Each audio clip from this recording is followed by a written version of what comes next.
So welcome everybody. Thank you very much for coming to our very first roundtable, life-changing events and COVID-19. We hope this conversation will be the first of many that can help us move the dial towards progress for people who are financially excluded, and especially for those that are locked into hardship. Thank you all for taking time. I know it's very busy at the moment to be part of this event and to share your thoughts and your insights. So before we get started, I just wonder if you're, each of you is able to just quickly introduce yourselves, your names, the organisation that you're from, or how you've come into contact with Turn2us. So Tom, maybe if you could start, please. Good start, unmuting myself. I'm Tom Lawson, I'm the Chief Executive of Turn2us. Nadia, how about you? Yeah, I'm Nadia Al-Yafoy. I'm the Group Head of Social Impact and Community at Royal London. We're a leading financial services mutual. Gary? I'm Gary Lemon and I'm the Policy Director at the Trussell Trust, and we look after the largest network of food banks in the UK. Karen? Hello, I'm Karen Isaac. I'm a lived expert and do a lot of volunteering for Turn2us. Sonia? Thanks. Hi, I'm Sonia. I'm the Director of Programmes and Partnerships with Turn2us. Going in order of what I can see on my screen, May? I'm May Bullman, Social Affairs Correspondent at The Independent. And last but not least, Mercy? You're on mute, Mercy.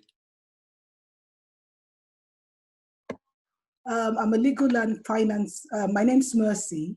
I'm a legal and finance professional. I collaborate with Turn2us as an external affairs contributor. Awesome, thank you very much. Moving on, so just to give a bit of an introduction to why we're doing the roundtable today, what we're hoping to gain from it, and hoping it's the first of many conversations and events that we're going to do. So just to set up the context, I think we know prior to the UK's nationwide lockdown, there were already 14.2 million people living in poverty, and that's prior to the events of 2020.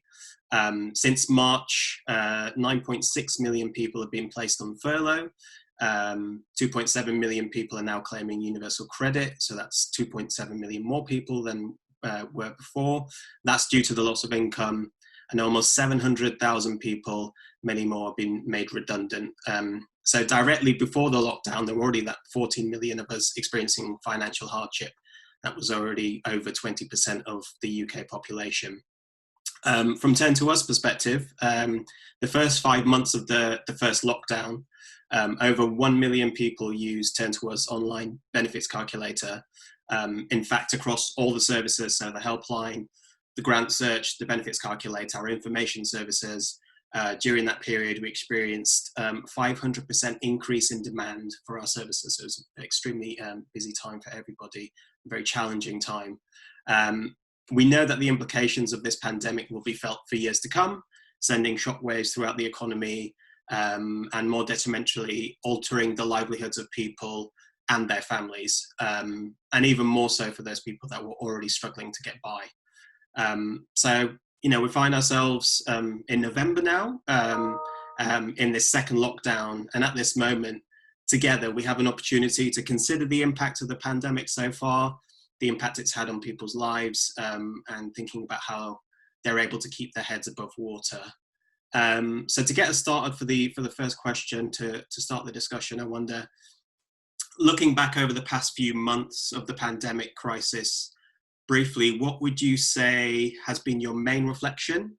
And I wonder, Sonia, are you able to perhaps share your main reflection just to get us started? It's a great big question to start with. I'm sure that we're all cogitating on that.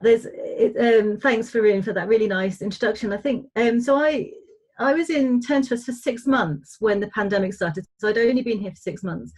And I'd come from a humanitarian background where we knew really clearly that what people needed in crisis was psychosocial emotional support, information about what their rights are, what they're entitled to, and cash. And then this pandemic hit, and I found myself in an organisation and discovering that's actually what we do best in Turn2us. It's what we do. It's our bread and butter. And you know, Varun gave some such strong statistics there. There's 11 million people, we've done some research, running out of money before the end of the month. That's 1 in 5 of us now, and that's such a huge number. So we were in quite a very good position to be able to respond to the needs of people. And I guess it's been so interesting to hear what's been going on, the narrative externally. There's been much more kind of consideration of people in poverty. More people have felt financial hardship that hadn't felt it before. So the narrative has increased, and of course we've seen the amazing work of Marcus Rashford really pushing the government to recognise that people don't have enough money to buy food for their children, and that is so fundamentally important. And of course people need food, but actually people really need choice. They need the dignity of being able to have choice, to have the money to be able to buy the food that makes sense to them, to their needs, for their family, and to pay for other things that they need. And that's what we were doing. We were making grants to people between March and June. We were able to help over 2,500 people with cash grants of, we spent £1.3 million. And you know, over 1.3 million people used our benefits calculator to check their entitlements. So we were so well positioned to be able to support people with their immediate needs in this crisis. But I guess one of my real reflections is, we know that's not enough. We know we can't meet all the needs that people face, and nor should we. But it's given us, I think as an organisation, and me especially with my background, just an enormous motivation to really deepen our work moving forward. And I know that Tom's probably going to mention our strategy, but it's given us a real kind of momentum and motivation to continue to do what we do best, really, Varun. I think I'll stop there. Thanks for that, Sonia. It's really rich. I was wondering, Mercy, you've been in conversation with us a lot for the past few months, part of a lot of the workshops and working groups we've been doing, and you yourself have experience of financial hardship and a lot of insights. I was wondering, what have been your main reflections during this period? And thanks, Varun. From a personal perspective, it's been a trying period, really. I was at the crossroad in my profession. I'd switched and changed from being an accountant to the legal profession, and I'd spent 6 years of training, hoping to get a job straight after qualifying as a solicitor. Then comes the pandemic, and I lost my job with my law firm. And being new at the profession, it's become extremely difficult to get work. So from a reflective perspective, I'm thinking to myself, should I have changed profession? Wrong timing. But I guess with life, every threat you have to turn into an opportunity. In the process of finding help on income, that was my first interaction with Turn2us. And then I decided to volunteer as an external affairs contributor. I've enjoyed it, so it's not been all bad. From income, it's tasking, it's difficult, from earning money and not to having money. You think to yourself, I've tried as a person, I've tried to make the best out of life. I've gone back to school, I've done everything I could possibly do. But then it's a pandemic, it's something outside everybody's control, and I'm hoping things get better. Thanks for that, Mercy. Tom, was wondering if you had any main reflections you'd like to share. Thanks for that, Mercy and Sonia and Varun. It's very rich. I think that, so just kind of a couple of reflections really over the last few months.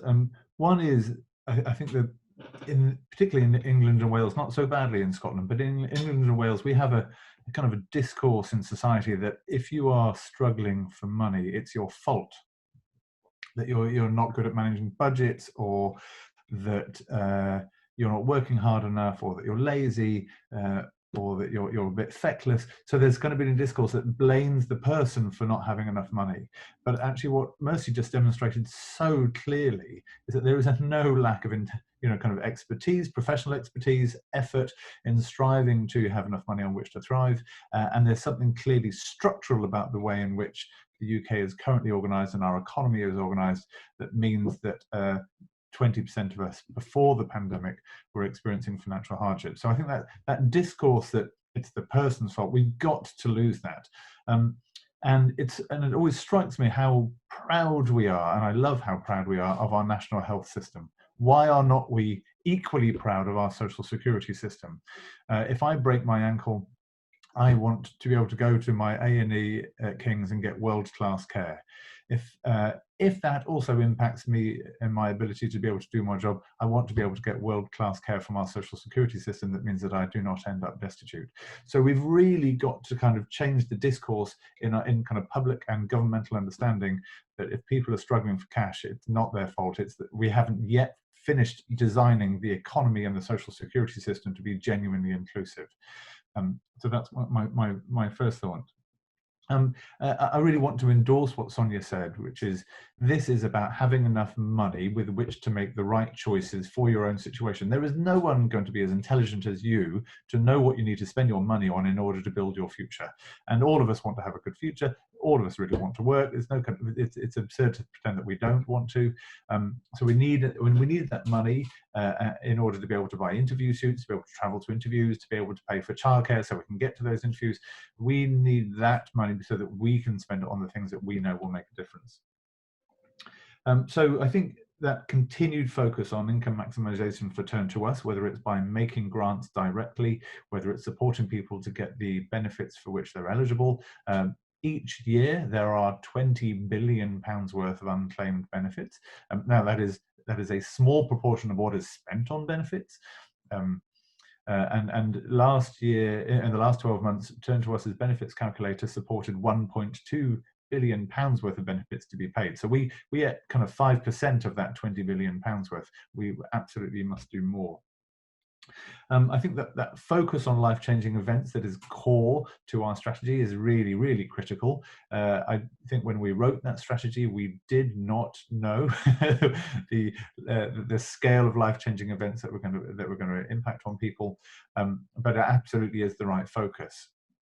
And I think a lot of organisations that focus on financial exclusion focus on destitution, and we shouldn't have those organisations. Gary, I'm sure, is going to talk about why we shouldn't have food banks.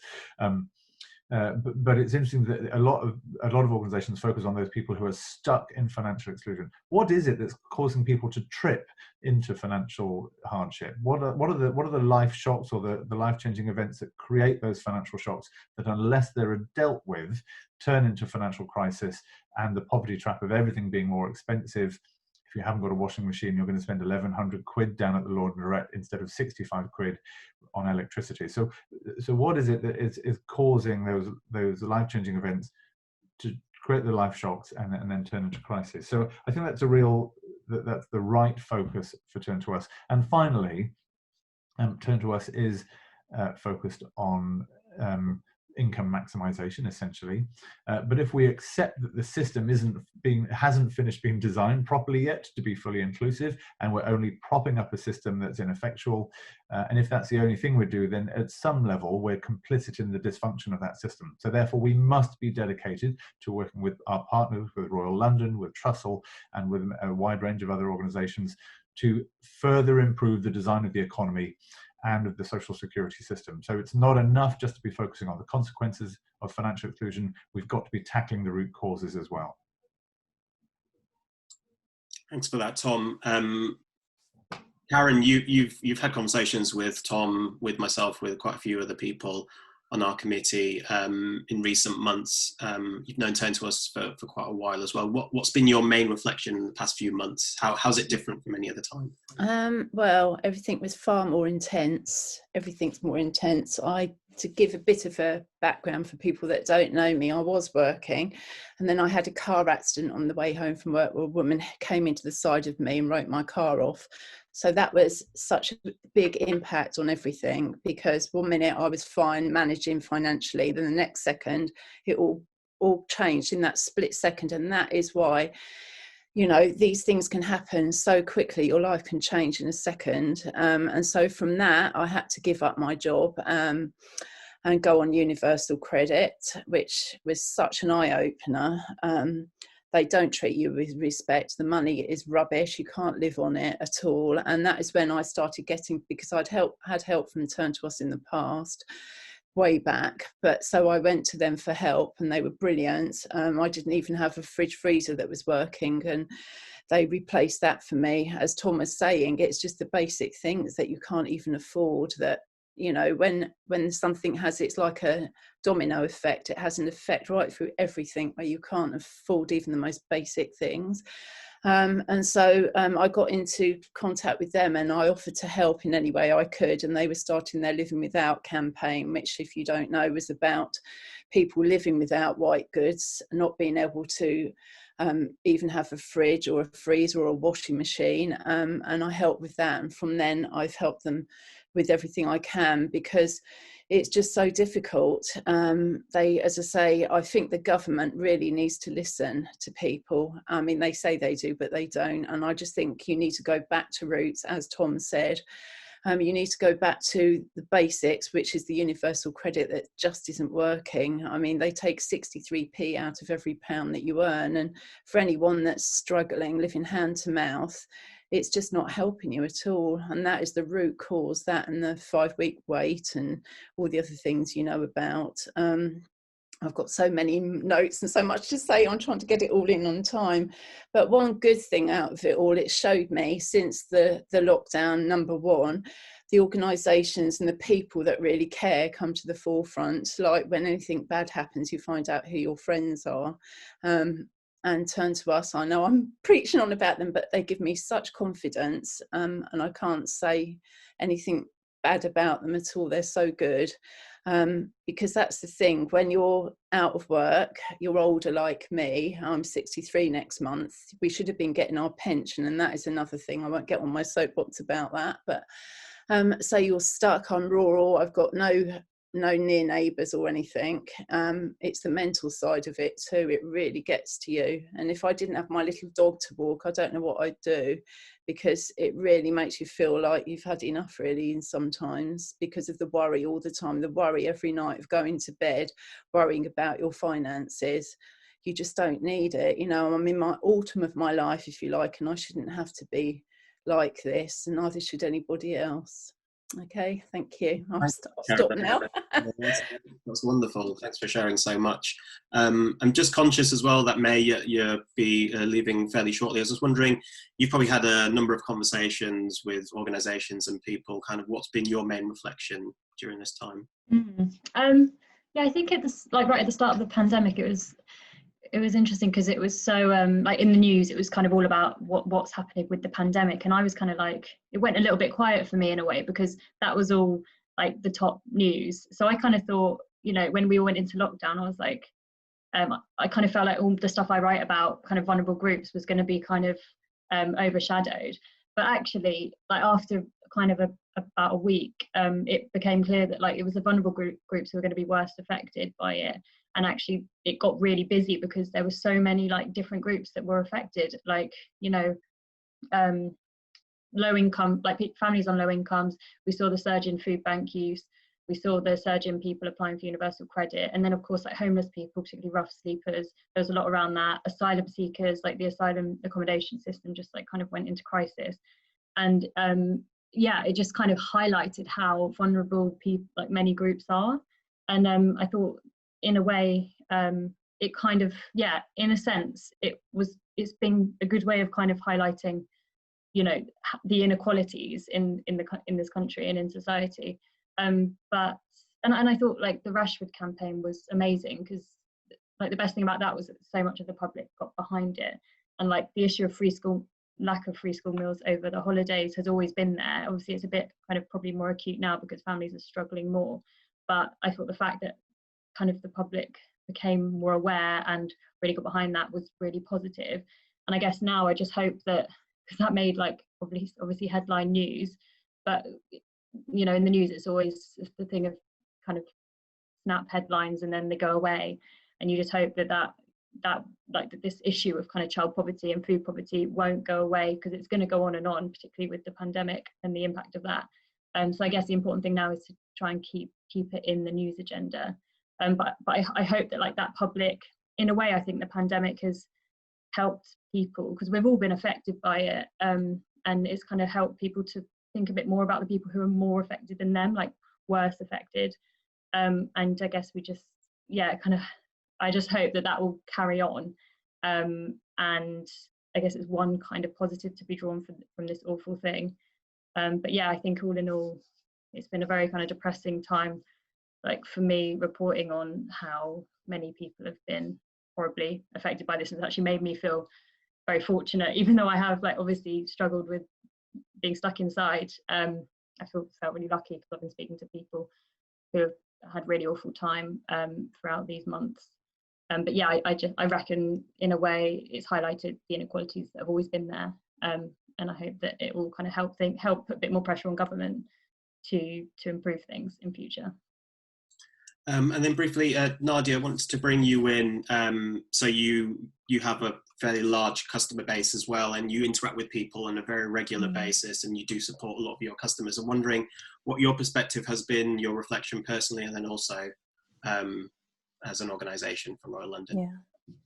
Yeah, I think I'll actually start with a kind of reflection that picks up on some things that other people have shared, which is I really do think that when these critical situations hit, actually what's in the heart of your organization or of you as a person is what comes to the fore. And my reflection has been that we've always been moving towards demanding organizations play their part in society more and use their voice and leverage the impact and power that they have. And Royal London's always been as a mutual, it's always had that at its heart, and we've campaigned on funeral poverty, and we've really believed about the focus that we have around how we support with financial capability and how we really support our customers. But my observation is that when the pandemic hit, actually we always had our customers and our people were at the heart of the organization, and we reacted so fast and, for me, so thoughtfully.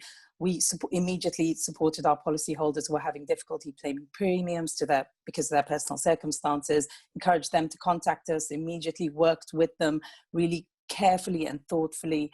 We also transitioned 98% of our people to work from home really quickly, and our people were really at the heart of our response.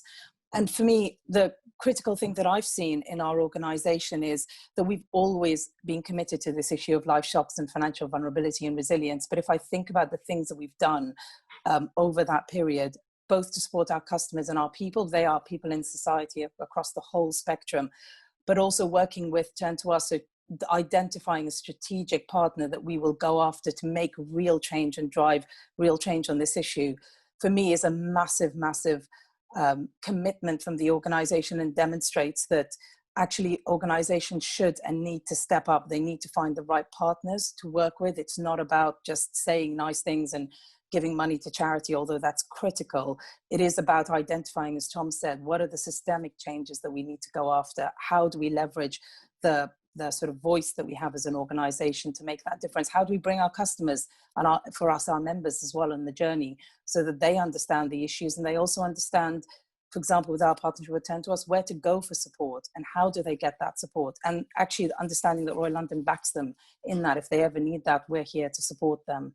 So I do think that what I'm hopeful for is that organizations step up more and that they go into partnerships more with the right organizations to really drive change. I don't think we can do this alone anymore. And I think what May said really resonated.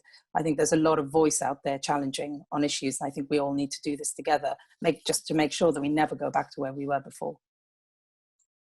Absolutely agree. And Gary, picking up on Nadia and thinking about your own reflection, is there anything that's really stuck out to you about the past few months? Well, first of all, just mirroring what Tom said about life-changing events being the focus. I think that's definitely right.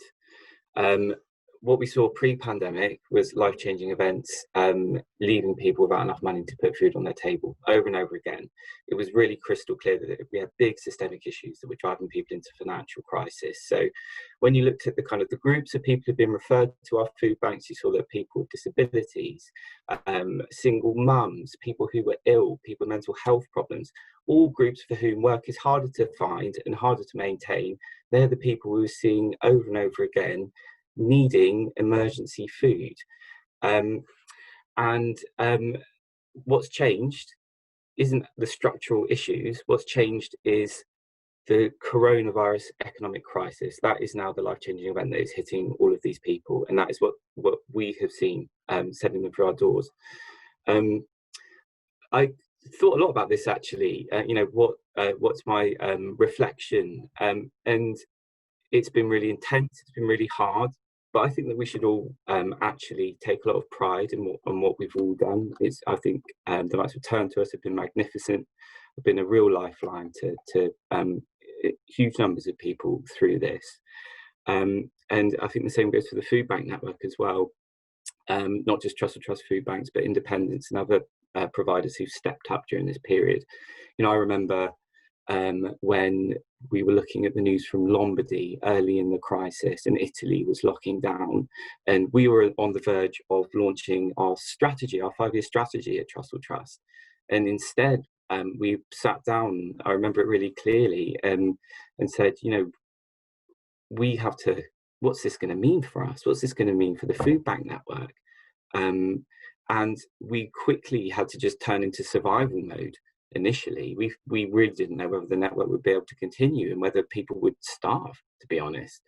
There was panic buying, which meant that food banks couldn't buy food from supermarkets. Lots of our volunteers are older and had to self-isolate. People who refer people to food banks were closing down, and you couldn't have food bank centres open with social distancing. But what I saw in the food bank network, in my organisation, in partner organisations, in my street here in Walthamstow, was that we worked together and we ran at all these problems at once. There was a real drive to do things together, to make things better and to stand up and not just kind of hide from these huge issues that we were facing. We asked the food bank network, what do you think we should do in the face of all of this? And they came back to us with a very clear message. They were like, we were here before this crisis to help the most vulnerable people in our communities, and we are needed more than ever. We're not going anywhere. We had some kind of slightly bizarre moments where I was kind of in the middle of the night speaking to senior government officials trying to get people approved as key workers so we could actually keep food banks open. We switched delivery models. We moved to e-referral instead of paper vouchers. We went into partnership with the likes of British Gas because all of their vans weren't able to do like their normal work, so they switched over to delivering food parcels. It proved to me after those really, frankly, traumatic, frightening early days of the pandemic that we're more resilient than I realised, that when we work together, we can achieve more than we think. And even that, however awful this crisis has been for us and for people, positives have already come out of it and more can come. I would never have imagined 7 or 8 months ago that we would see billions of pounds put back into universal credit, insufficient though it is. That's massive. We saw 170 million pounds put back into local councils last week in response to that magnificent Marcus Rashford campaign. I think, as well as the absolutely correct point that this country has got a problem blaming people for their own poverty, I think another problem that we've had in the past is that we just think these issues are all too big. Nothing can be done about them. And actually, I think what this has shown is that this can change. Big things can change. We can address those systems and we can't lose that. I think the final thing I'd say is I was 90% delighted to hear about the news about a vaccine. And listening to that interview on BBC Radio 4 where that eminent professor said we could be going back to some semblance of normal life by the spring.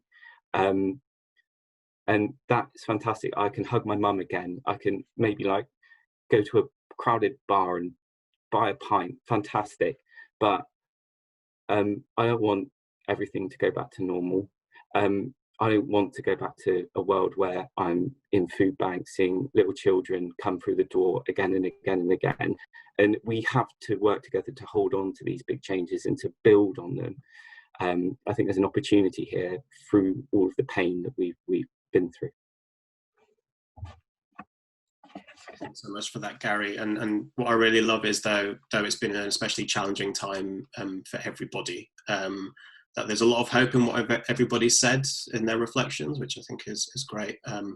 Lots that we can do together potentially going forward. So I think we've segued nicely into the next question. A lot of you have already talked about it. So just wondering what the coronavirus pandemic has taught us, in particular about life shocks and their impact on people. I was wondering, maybe Tom, if you're able to jump in and start this. Thanks very much. I think that very helpful kind of analogy, which is we're all in the same storm, but we're not all in the same boat, is very illustrative. So there has, the vast majority of people have had a fairly big impact on their lives, whether it's been, reduced socializing or whatever. But what our data is showing, and we have just done some research that has come in the last few days about who's running out of money as we go into the second lockdown, and it's been pretty shocking. So comparing September to March, an additional 4.2 million of us are running out of money. So it's a pretty huge shift. And employees are now twice as likely to frequently run out of money, and the self-employed 2.5 times as likely. That is pretty striking. But as I said, we're not all in the same boat. So over the last year, 40% of 18 to 24-year-olds have frequently run out of money, compared to only 8% of over 55-year-olds. That's, so 5 times as many. And 33% of people who identify as disabled run out of money, compared to 18% of the rest of us. 24% of women, so a quarter of women, compared to only a fifth of men. And families with 3 or more children, twice as likely to run out of money as a family with 1 child.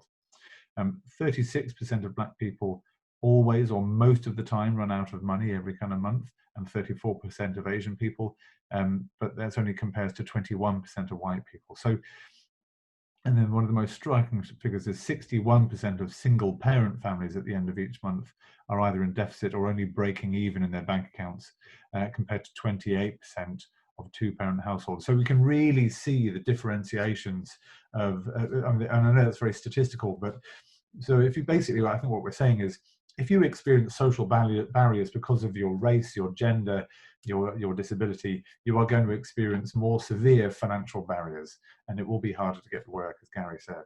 So I think it really, and that has been dramatically exacerbated by COVID. So that the life shock of COVID and its impact has been massively disproportionate for people who already experience barriers, disadvantage and prejudice. So I think that's kind of a very striking thing to pull out. Mercy, I wonder if you had any thoughts from your perspective on what you've observed. Yes, I do. Thanks, Tom. I do agree with Tom. It does affect people in different ways, and it depends on where you were before the pandemic. For me, the first lesson the pandemic has taught me is that life is fragile. We move from what we thought was normal into total chaos. Then you find out that the people you put in government were not even prepared for this. And that makes it more shocking too, because you tend to depend on government as a planning tool. I know the pandemic, coronavirus was not expected, but planning for pandemic is part of government policy. And to find out that planning was not done properly or was discarded was the first shock for me, invariably. The second, for me, from a personal perspective, it just turned my world upside down, and I think it did for a lot of people. First, the isolation was mind-blowing. you could almost lose your mind in the middle of the isolation. So there was a mental health issue there. After a while, life became totally unreal. Then in the middle of that, I lost my job. Unbelievable for me. So it was shocking, to say the least. And my worry is that I also had relatives in other parts of the world that didn't have a benefit system. And I'm thinking to myself, how are they going to survive? And I guess I'm a Christian, and somebody asked me what my core value was. I said perseverance. When these things happen, you just have to give everything to God. That's the way I believe. Because the pandemic was outside our control. I might blame government, it was also outside their control. So we're back to, hopefully, with the vaccine, things will come back to normal, I hope. But I agree with Gary. Do we want the normal we had, or do we want a better normal? And that's the way to look forward to. So it was shocking. It was shocking, and I know it was shocking for a lot of people that were struggling before. It became impossible to even survive. For people that had jobs and thought they were professionals, they became unemployed. And that's where we are now. But like I said, everything that happens sometimes happens for good. My own personal lesson is that it's made me think outside the box. I've spent all my years thinking as a 9-to-5 employee. Now I'm thinking, could I be doing something different for myself? Could I start working for myself? Are there opportunities? I have 2 skills. I'm a professional accountant. I'm a solicitor. Could I now start putting those skills into good use? So I guess, hopefully, we'll all get out of this and we'll make the best out of the pandemic. Again, another hopeful message. Nadia, you have a lot of interaction with people and insights about life shocks and the impact on people. I wonder if you can share what your view is on this question. Yeah, happy to. I think we so I'll start with just to echo Tom a bit of research that we've done, which we only launched this week, which was really interesting, and it very much echoes that the shocking situation that so many people are finding themselves in. The people who are the most disadvantaged have been the most affected through this. And one of the things that we found was that the self-employed have been more acutely affected by COVID than the UK population as a whole. So 63% have seen a decrease in income. And as you'll all be aware, self-employed are still not covered by most of the government support schemes. So there's a lot more that needs to be done to stop them falling through the net. And this idea of also people who own, property and household owners versus renters, and the precarious situation the renters are in as well, really, really worrying as well. That people who are already in precarious situations are just feeling that impact again and again. And as Mercy said, that piece around isolation as well, and feeling insecure and fearful. The thing that I would say that I've observed is that the emotional impact of a life shock is something you are never prepared for. And one of the things that I hope is that, because one of the shocking things around COVID is that there is a ripple effect, that obviously the most disadvantaged get affected the quickest. But actually what we're seeing more and more, and I suspect we haven't even touched the surface, is that impact is going to be felt by people who probably thought they would never feel the impact of financial vulnerability. And that's going to open up a whole new group of people to claiming benefits, to understanding the system, to being challenged by it. And I wouldn't wish that on anyone at all. But what I would say is that I hope that what comes out of that is empathy for the people who have always experienced these things, and also anger, that we all start to push forward collectively and say that that's not acceptable. And we can't just wait until the economy is challenged for us to react to things. Actually, we need to be challenging that economy and those systemic situations and think about, why do we even allow people to end up in these situations? And one of the bits our research showed is that people believe things are going to get harder. And I don't think that that's a positive. I don't think it's right that people who are already scared and nervous should be feeling that things are just going to get worse and no one's looking out for them. I think that we really need to start stepping up and challenging and really demonstrating that we do care about everybody involved in these situations. Thanks, Nadia. And May, I was wondering what your reflections are on life shocks and the impact that they've had in the context of coronavirus.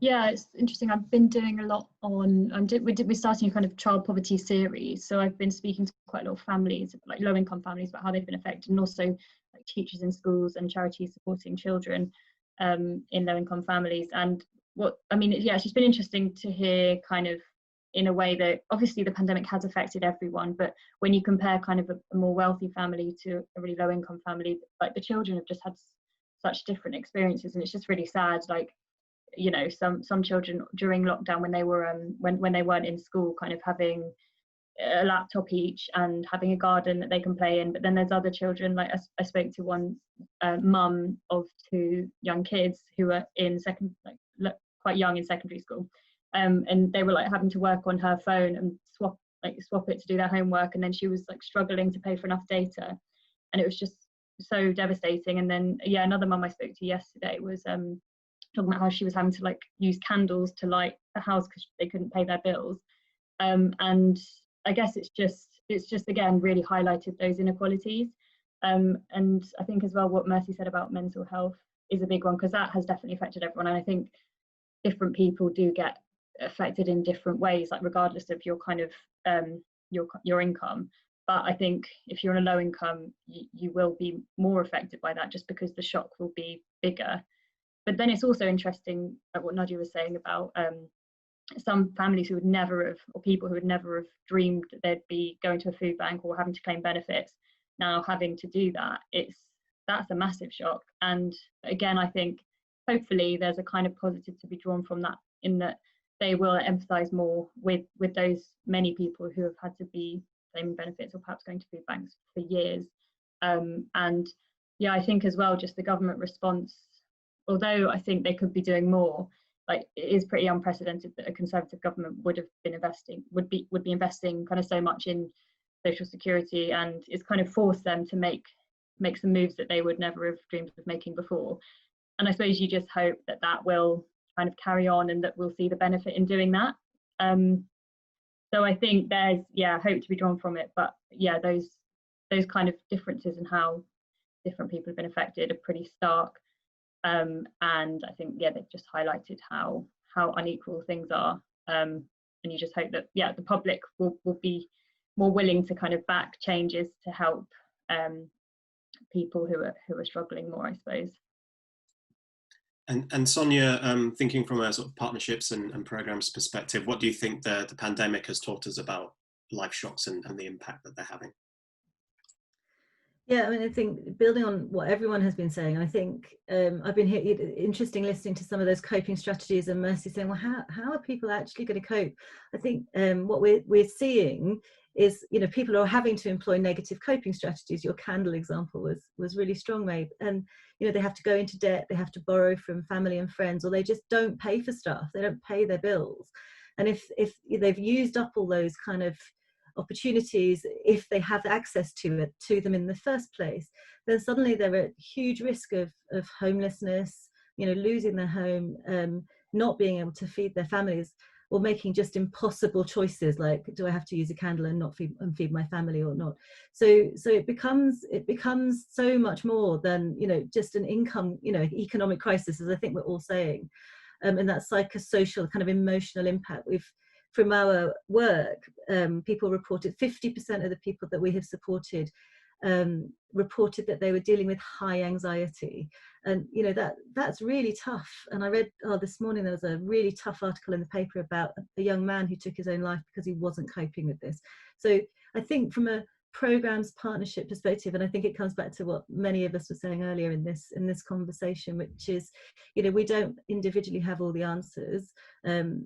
You know, we need to kind of push the government to get better, for sure, but together, if we collaborate, if we support each other in our you know work, we can cover more of those issues that people are facing, because it's not just money that's the problem. It's at the heart of what people need, but the you know, the kind of the rolling effects of what people are dealing with now will continue.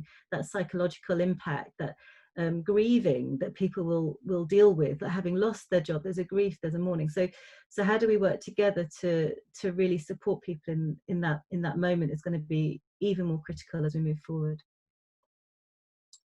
And Gary, you've probably had a lot of insights and reflections.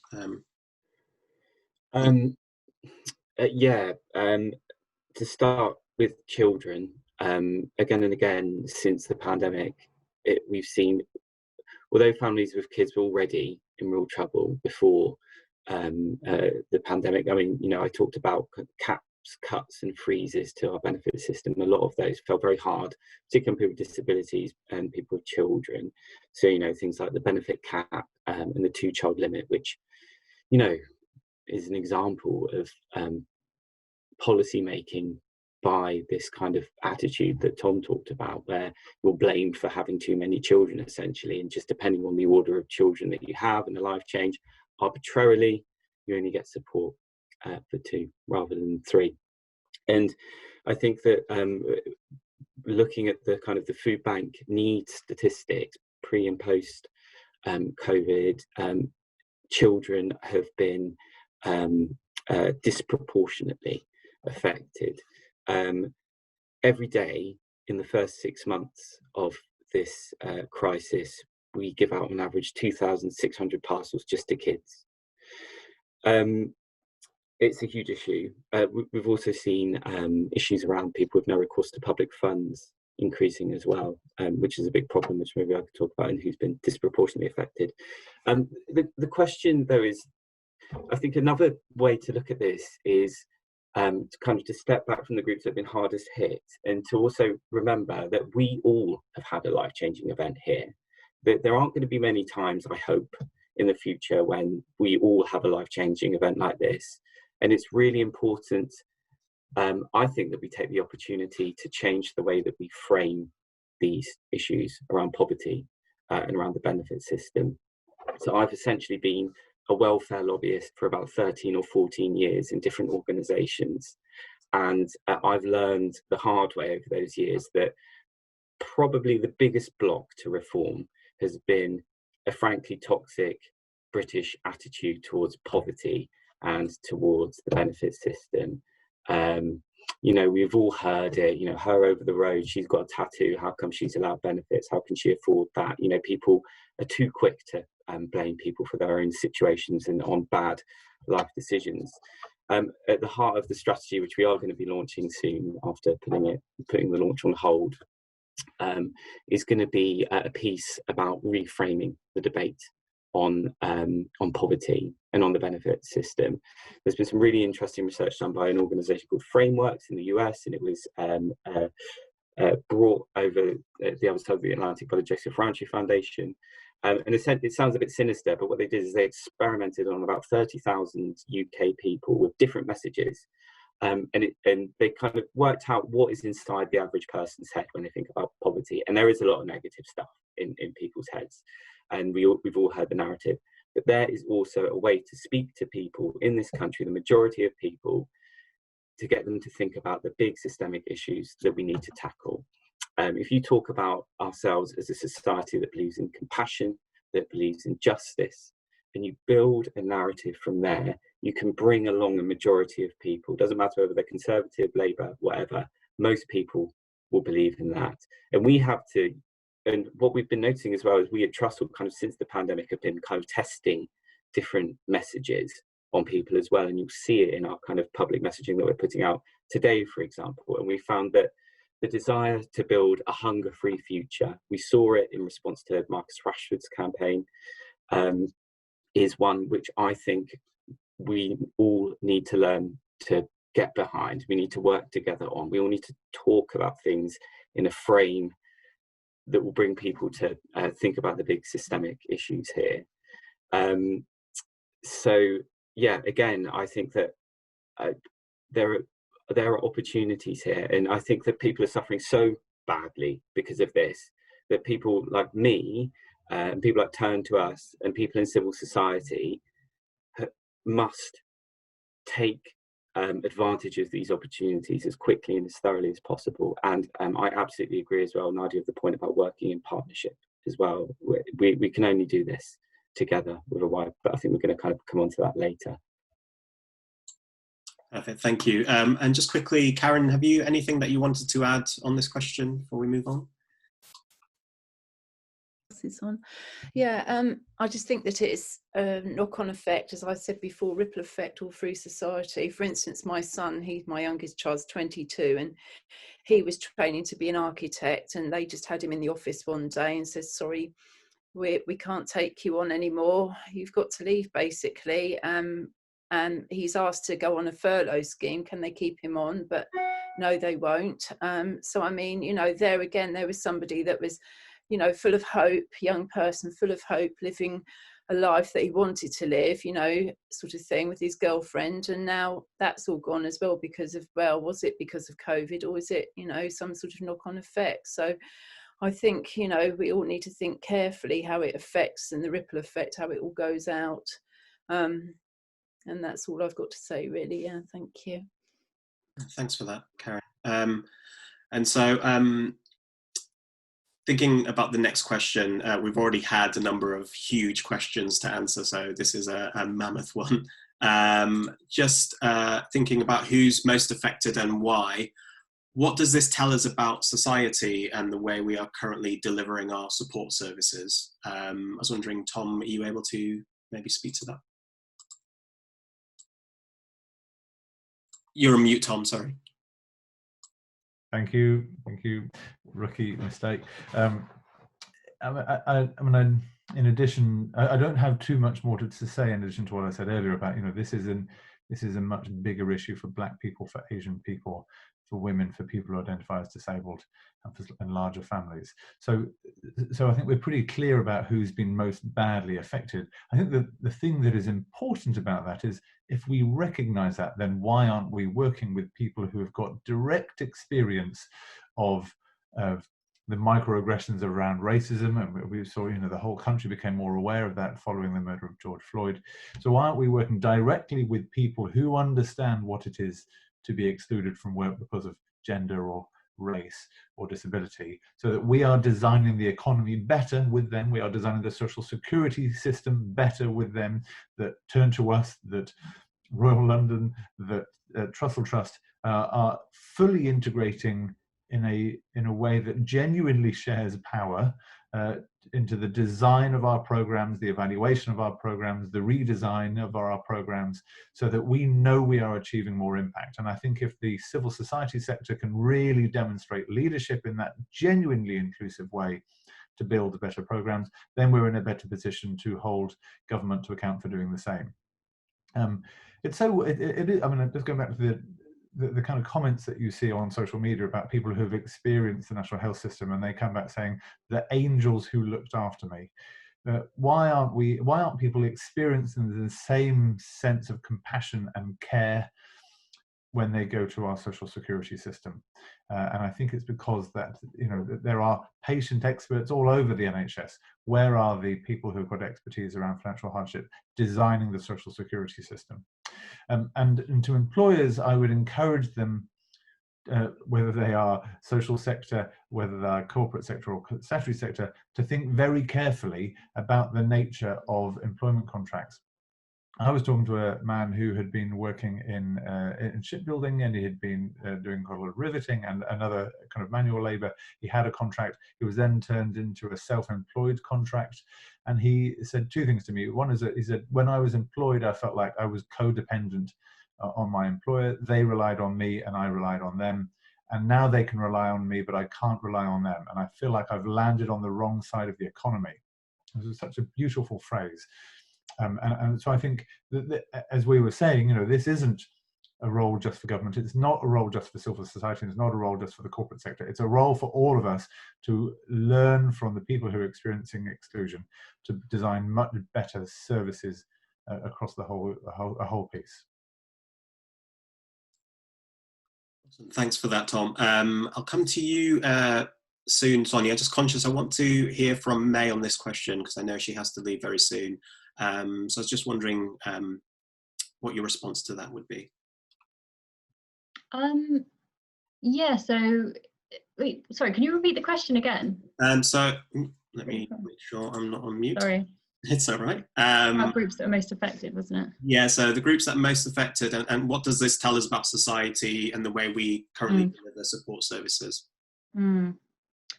Yeah, I guess, as Tom was saying, I mean, the pandemic has really highlighted how certain groups, like minority groups, have been much much worse affected by this.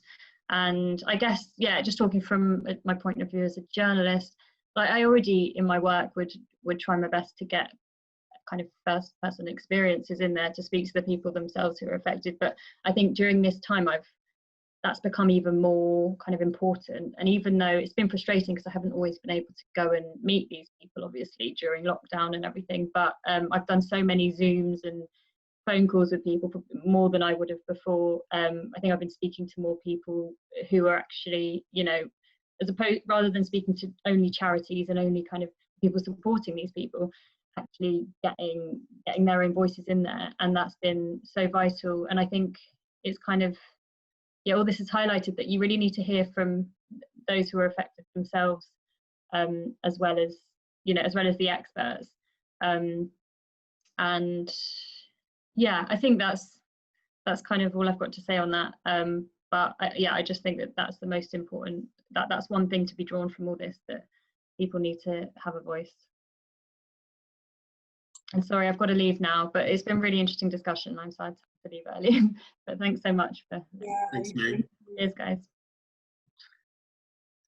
So moving on, Sonia, thinking about this question, what are your reflections?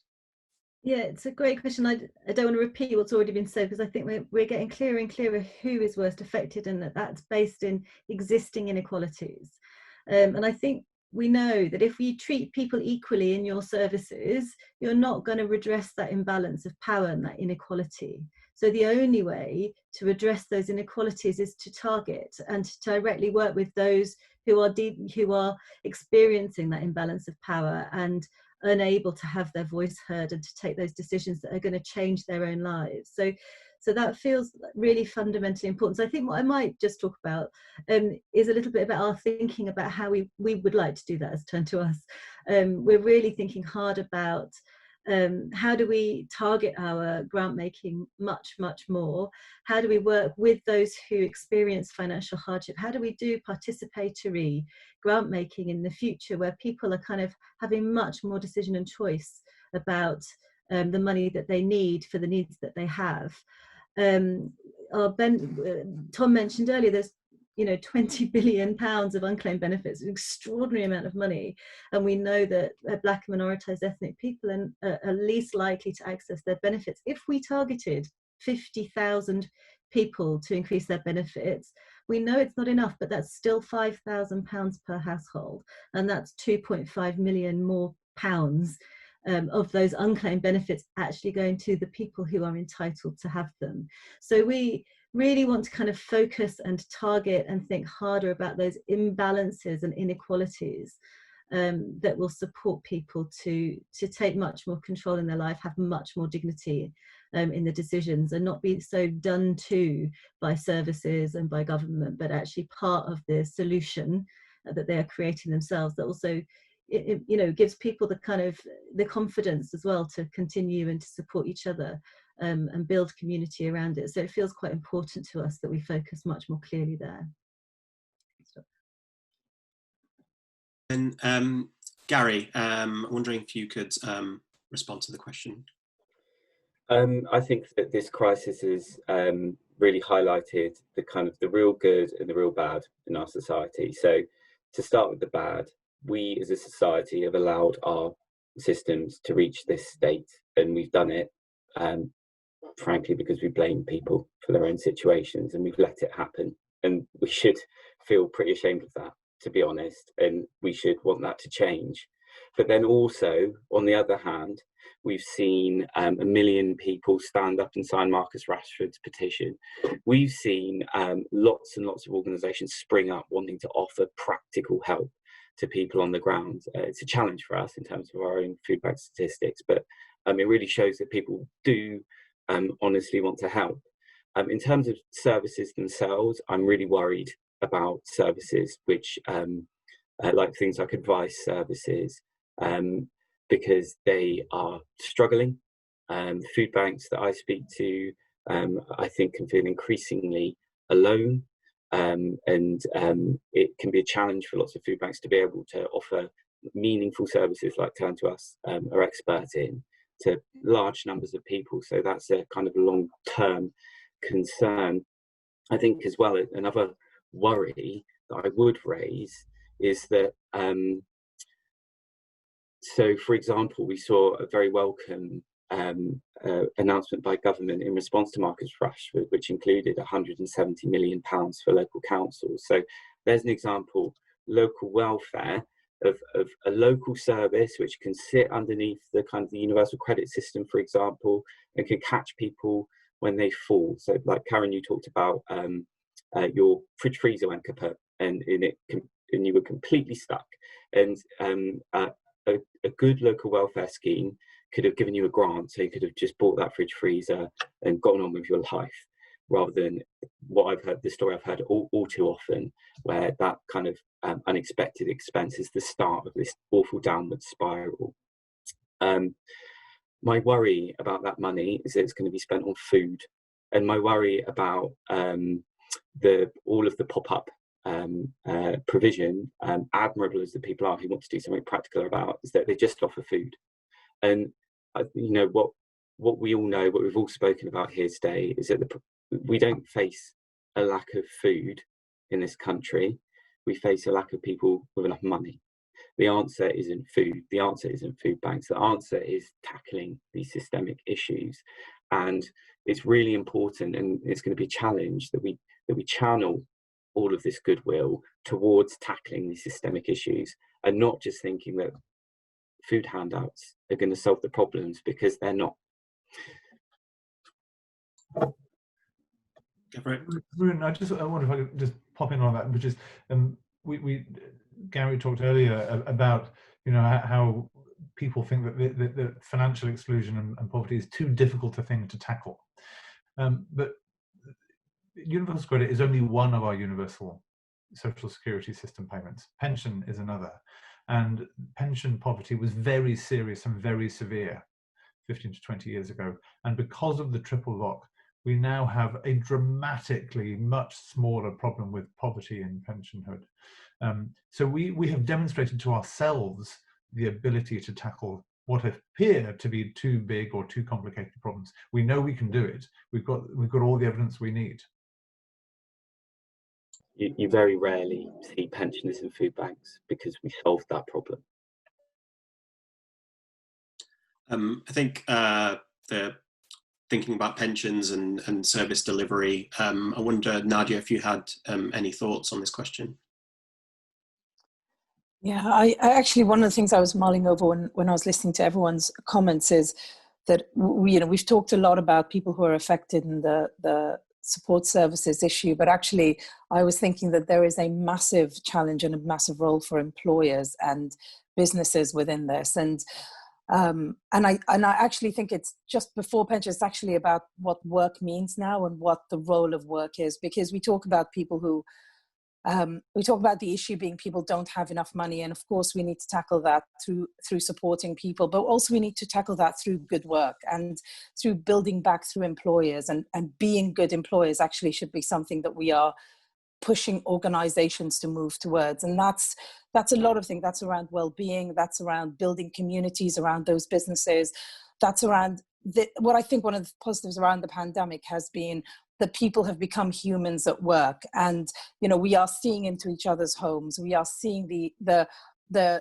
challenges that women are facing. I think it's one of the things that I've seen again and again is the specific challenge that women face in the workplace around holding down jobs, managing childcare, and separately childcare organizations going out of business now and not being supported.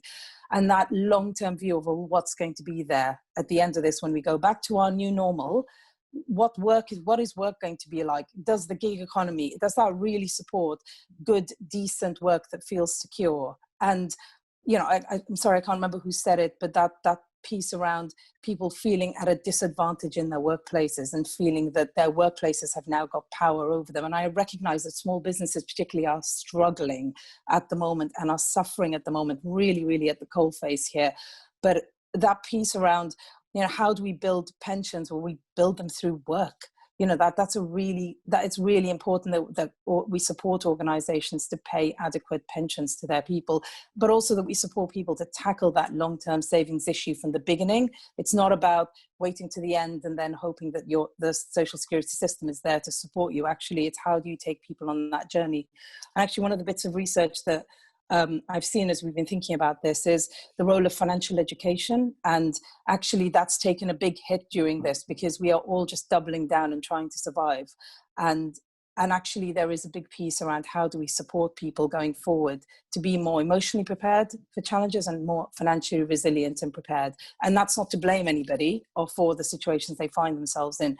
That's to recognize that there is a role for that as much as a role for every other piece of our education system. I think it's really good to think about well-being in this context and financial education. I wonder, Mercy and Karen, you've got a lot of insights given your experience of financial hardship, your interaction with our services and other services, and also the work you've been doing with us recently to shape in new tools and services. What are your reflections on which groups have been most affected and how to kind of deliver services better? Well, I think it's also not just people that are already like myself on universal credit, it's also people that are on a very low income, people that are at the lower end that are sort of workers, supermarket people, people that work sort of like groundsmen, anyone like that. It's all these sort of jobs where they're not getting a very much of an income, always at a threat. Their wages come in on one hand and go out on another. And so this has sort of had, I know some people that have just can't pay their direct debits. They've got 3 jobs going to work and they still can't make ends meet, and so having to try and put their direct debits on hold, which is in the end going to have a knock-on effect with their financial position and that. I just think all of that really, and I think the answer to a lot of it is flexibility, is something that we have learned in the workplace from COVID, is that I think a lot of companies need to be more flexible in their approach of how they working and everything. Like, can people still work at home if they need to, if they've got children, to help with childcare is an issue and everything when everything hopefully goes back to normal. I think that is probably part of it that needs to be thought of carefully. Thank you. Mercy? Yeah, my opinion is that the demographics of unemployed has changed a little bit due to COVID-19. Pre-COVID-19, you could almost say the class of unemployed was skewed towards your level of education, other social issues. But during COVID-19 and post-COVID-19, eventually, we've had a new class of unemployed. We've had those people that had regular jobs, hospitality business, for example, the airlines, have lost their jobs. These are people that have been in the same jobs probably for years. They have lost their jobs because of the downturn in their industry. So you have those class. You also have a class of professionals too that have lost their jobs. So the challenges are new. They're new for Turn2us as a business. They're new to government and other people involved in the alleviation of poverty. So that's, for me, is that the demographics have changed. You have also mostly affected under the professional level new graduates. The norm is that you have a new graduate, they get into an apprenticeship scheme. But with the working from home thing, that's become impossible because they need direct supervision. So what employers are doing is that they'd rather take somebody with a 2-year experience for the job of a new graduate and pay the same wages. It's a thing of demand and supply. It's as simple as that. The labor market is full now. So I guess that's where we are now. And tackling those issues will be going beyond the norm, identifying the class of unemployed now and looking at long-term measures of getting them back into work. Thanks for that, Mercy. Been really rich so far, and lots of ideas for future roundtables. Hopefully you're happy to hear that and happy to join us again at some point. Moving on to the final question, and one that Turn2us is sort of very passionate about, which is partnerships and working collaboratively to deliver solutions for people. I was wondering, what can charity, government and business do together to prevent people from being pulled into poverty? I know, Tom, that you have a few things that you want to say about this. Unmuted. Yeah, so the sector in which I've mostly worked in my career, which is the social sector and mostly charities, unfortunately, I think has suffered from a kind of certain level of reverse snobbery, actually, and has tended to not want to work with companies or only to work with companies in order to receive their money, and in a kind of can I have some money please kind of way. But the truth is, the complexity of financial hardship is what, you know, in modern terms would now be called a wicked problem. The complexity is so severe. There are so many partners, there are so many players, there are so many factors. It's very fast changing, it's volatile, that it's perverse to think that any one organization or even any one section of the economy can address it. We have to work in full, humble, kind of equal collaboration with one another. We genuinely have to. Royal London will have extraordinary amounts of data about their clients and about the impact of financial shocks. Turn2us has the same kind of data. How are we able to look at that data together to derive much stronger, more robust insights that we can share with government and policymakers and other companies and other social sector organizations? How can we design products together that we know will serve people more effectively? So I think we have to work collaboratively. And I think we all have to kind of pop our egos in our armpits. We have to do this with humility. We have to work with those organizations that are on the ground, embedded in communities that have got the richest kind of insights. We have to work with people who are experiencing the financial hardship and to take that, you know, so we genuinely have to work in very real partnerships. I'm very interested in what we can do in kind of hyper-local place-based programs with state, social sector, civil society, and companies working together to really shift the needle on financial inclusion. And if we can demonstrate it in hyperlocal areas, then I think we begin to got the kind of ingredients that we can share with other players who are determined to fix this. Financial exclusion is a cause and a consequence of most of social ills. So if we think about experiencing really grinding poverty, that is going to cause you, as we've already discussed, very severe mental ill health. Very severe mental ill health will cause poverty. Poverty will cause housing insecurity. Really poor quality housing will cause poverty. So you will find financial exclusion at the heart of most social ills. So it is the one thing to tackle, whilst paying attention to housing, safety, security, well-being. So it is absolutely the right thing to focus on, and we can only do it in partnership across sectors with humility and a determination to fix it. Thanks for that, Tom. And I think that's a perfect opportunity to hear a little bit more from Nadia about her views on the question and also the partnership between Royal London and Turn2us. Thank you. Yeah, I think so.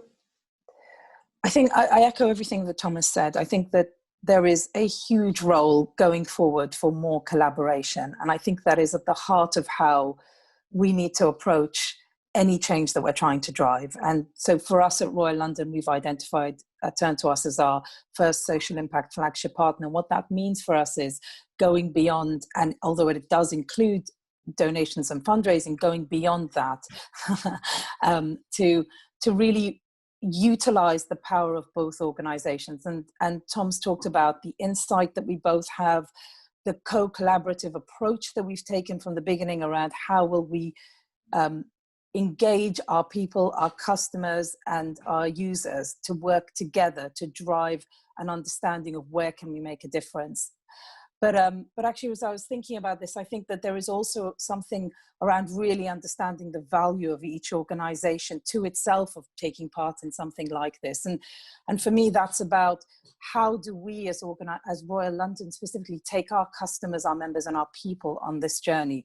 Because it is a critical issue. And if the question is about how do we prevent people from being into poverty, then one of those answers is helping people understand what that means, helping them unpack the issue and understand that it is as relevant to them wherever they are, whether they are gainfully, comfortably unemployed, or whatever situation they're in. Actually, they're in a community and in a society that's impacted. And actually, the more that we can get that narrative and story out, and for us in Royal London, leveraging our voice, our brand, our customer engagement, our people engagement on that journey, so that people are more aware of, and I go back to the first comment I made around COVID, which is when it hits, you think you're prepared, you think you're intelligent and able to deal with these things, and you can navigate systems, but actually the emotional impact is what throws you. And I think the more that we can support people to understand that it could really happen to any of us at any time, and the reason we should get angry and fight for that is because we are all in this together. And for me, then at the heart of it all in it together is how do we all come at it and figure out, and that's for Royal London and Turn2us for this specific partnership, is what is the thing that we will go after that will have the biggest impact, the biggest legacy of this partnership. And for me, that's what I'm most excited about. And I think partnerships for the future should be about, as you go into it, what are you coming out of it with, and what is a change that you could drive that could have wider benefit beyond egos, beyond two organizations. And thinking about driving change collaboratively, Sonia, I wonder if you have any thoughts about how collaboration across sectors or between sectors would help us.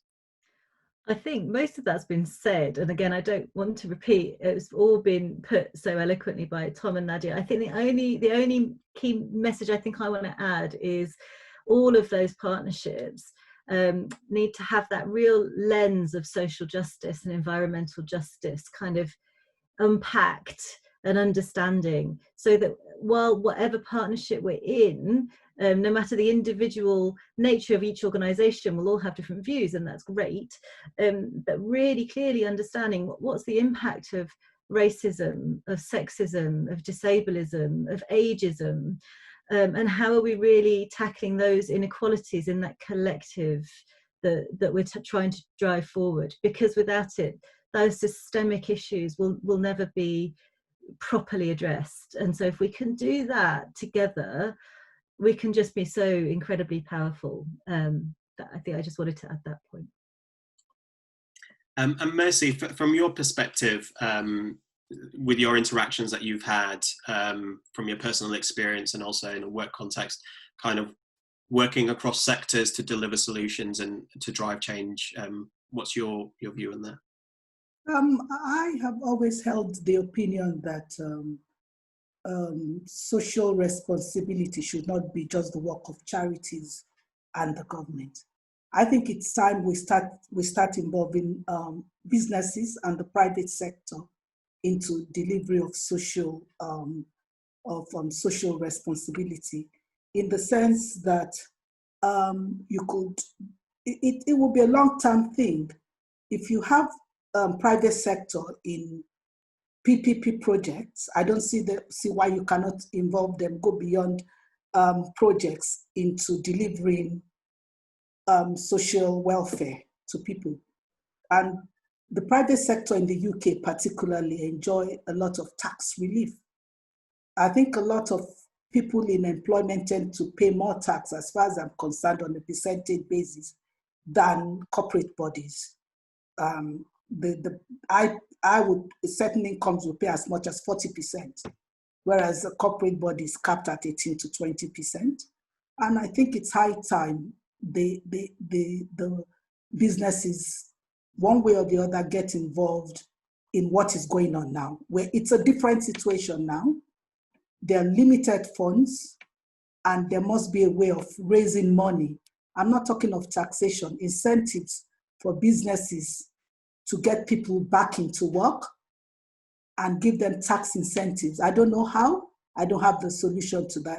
It's going to take a lot of working together with charities that have these statistics and collaborate directly with people that are involved. It's going to take working with government in the development of policies, and it's going to take getting the business sector involved in getting us out of this rut, and in the long term too. Thanks, Mercy. Lots of great ideas there, and starting points for more conversations. Gary, from your perspective, what do you think, thinking specifically about the idea of preventing people from being pulled into poverty, what can charity, government and business do together, do you think? Yeah, it's a really big question. I have really enjoyed working in partnership with other charities, particularly since the beginning of this pandemic. I think it threw us together even more than we already were. I've been sat in meetings with Turn2us colleagues, for example, and whereas before we might have kind of gone in with our slightly different asks, I was in a really powerful meeting with quite senior government representatives where a lot of anti-poverty organisations all sat down in a row, I think, for what they expected was a longer meeting, and we all asked for the universal credit uplift to be continued in April. There's something really, really powerful about that. I've got quite a lot of experience of partnering with business as well, and I've had really good experiences and not so good experiences. I think Tom's right. It's like when it's not done right, it's just transactional. There's not good communication or understanding between the organisations. It's like a tick box exercise. We get the money, you get the kudos, you get the nice comment you can put out to your staff. The good partnerships are where I'm sat down with senior members of their organisation and I'm explaining the issues, and I'm able to actually leverage their skills, and they, out of that, get the satisfaction of their staff knowing that they're actually doing something to help our strategy. As well, there are other groups. So Trust Food Banks are almost entirely run out of different denominations of Christian church, and that is another example actually of where we are learning to communicate better with all of these different churches. I'm not myself a man of faith, although lots of people in the organisation are, and a lot of the people who volunteer for food banks volunteer because of their Christian faith. And learning to bring round church congregations to our way of thinking, our strategy, our wanting to get people to look at the big systemic issues rather than perhaps just giving food to the poor. There's something really powerful about looking beyond partnerships, which you might initially think, business. There are other entities out there which can be immensely powerful, I think. It's about having a clear strategy, it's about having a clear direction, being able to communicate that and to bring people along, taking the time. It takes effort and resource as well. You have to take the time to understand the other partner, but it has to happen. Like Tom says, it's like this isn't something one person, one organisation can do alone. We have to do it together. You saw the example of Marcus Rashford. When I say, he's done a lot actually as one person, to be fair to him, to give him his dues. But he also, had lots of partners around him. We had lots of charity partners, and we had lots of corporate partners as well. It was really great to see, like supermarkets saying children shouldn't go hungry. I think that not so long ago, their PR people would have been a little bit too scared to make a comment as political as that. So this is changing. So there's real potential to bring more people into this. Great, thanks, Gary. And Karen, I know that we have plenty of conversations about this, just the two of us sometimes in meetings. I wonder what your thoughts are. What do you think, from your perspective, those sectors can do to help people more? Well, I must say, firstly, I'm not a business person, so this is just from my point of view. But as a service user, I think the more it's talked about is the better. But then, all this talking, we also need to have actions as well to help these people at the end of it all. And I agree with what Mercy says. I do think a lot of big businesses, we've got a lot in this country, and the rich list and all of that. All those people, what are they doing to actually help this cause? I do think somebody once in a previous meeting said they should be told to give part of their, profits to charity. Somebody mentioned that. I can remember that clearly. It's a bit of a Robin Hood moment, really, isn't it? Where give from the rich to take from the rich to give to the poor. And I do think that is something that really needs to happen. I mean, it will look good on them as well if it's known that they are helping, because it's all, I mean, basically now all of this is basically down to the government. And I personally don't know how much they listen. It sounds like possibly they do.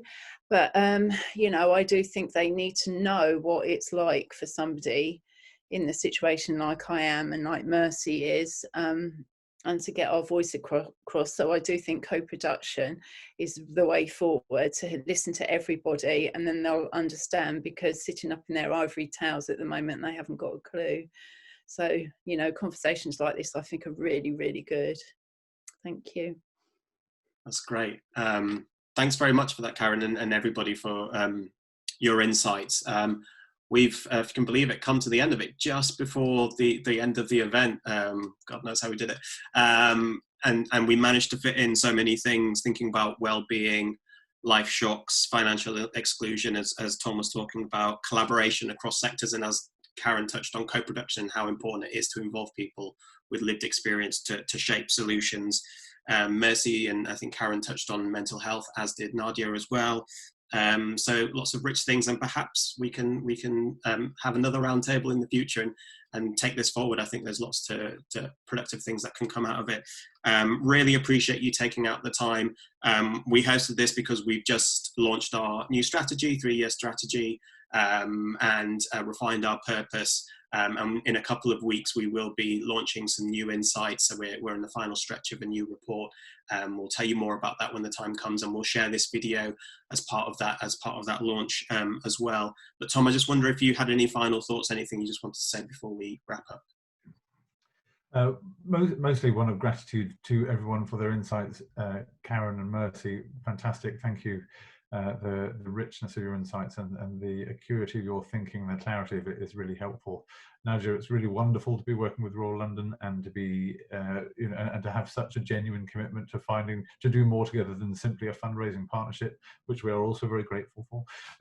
And Gary, it's wonderful to be working in partnership with Trust, and I know that your chief exec and I, and across both organisations, there are lots of kind of eagerness about how we can do much more and build voice, particularly for the people for whom we exist. And Sonia and Varun, thank you for your contributions and for facilitating a great session.